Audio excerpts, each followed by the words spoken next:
Y está publicado, no tenía idea de la recaudación, han publicado más o menos 1.800.000 soles en todo el año. Sí, 1.800.000. Paupérrimo, pues, ¿no? Paupérrimo. ¿Para la U? Para la U, paupérrimo. Alianza Lima ha recaudado más de 3 millones. Imagínate, pues, paupérrimo para la U. Señor Guinea, ¿qué es cierto con esto? Porque leí también en un medio escrito de que había aparecido de la nada un inversionista extranjero que estaba poniendo como 6 millones de dólares para cubrir la deuda que del viene él diciendo desde hace no sé cuántos meses o años que mañana traigo 5 millones. Total, no diga nada, ¿no? Porque es la verdad.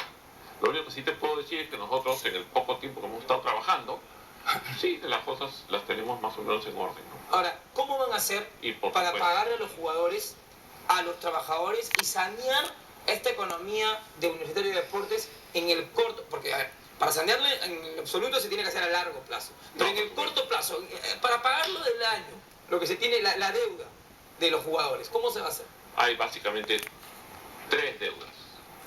La deuda de obreros empleados, la deuda de jugadores, la deuda de la SUNAT con demás, AFPs y todo lo demás. Indudablemente que para esa parte tiene que haber un ordenamiento, ¿no? Porque es inmensa, ¿no? Es inmensa, negociable, por supuesto, pero es inmensa. La parte de obreros empleados es un tema de mucho más fácil acceso. Sí, la parte de los jugadores, la deuda de los jugadores que no solamente representa, bueno, básicamente este año ya casi se cumplió con todo, ha quedado una cuota, que es la cuota de diciembre que no se ha pagado, y lo nuevo, que son más de 2 millones de dólares, 2.300.000 dólares, evidentemente tenemos el plan establecido, no lo vamos a exponer, pero por supuesto que todo va a ser atacado y ordenado. Para terminar, cuando, digamos, ya es presidente oficial de la U según la Federación Peruana de Fútbol, ¿van a convocar elecciones? ¿Para cuándo? Y lo segundo, ¿qué van a hacer con el socio Pacheco? ¿Se le va a abrir algún proceso dentro de la institución?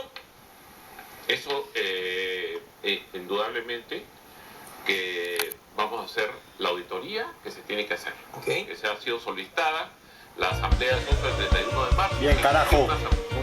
Una auditoría para poder aprobar la contabilidad, el balance del año 2010. No se ha hecho, nosotros la vamos a hacer. Y vamos no solamente a hacer el primer directorio, sino que a su vez también vamos a citar a asamblea. ¿Para qué? Para exponer la situación en la que lo encontramos el club. ¿Cómo lo encontramos? Por supuesto que vamos a nombrar una comisión de socios para que se ocupe de revisar todas las cuentas, porque hay que buscarlas. Como no nos van a dar papeles, tenemos van a tener que rastrear las cuentas. Por supuesto, ¿no? Y, por supuesto, ¿se convocan elecciones? Bueno, no, elecciones no, porque estamos dentro del proceso que dura 3 años, o sea que en realidad... Del periodo de gobernabilidad. Claro, ¿no? Entonces nosotros tenemos 14 meses y después regresar a él. Vamos a ver en qué plan vamos a estar para ese momento, ¿no? Los 14 meses suspendido el señor Pacheco. Muchísimas gracias. Con gusto. Cuando ustedes... doctor Bazán. Sí, adelante. Un segundo agregar que estamos tremendamente preocupados por la parte de fútbol.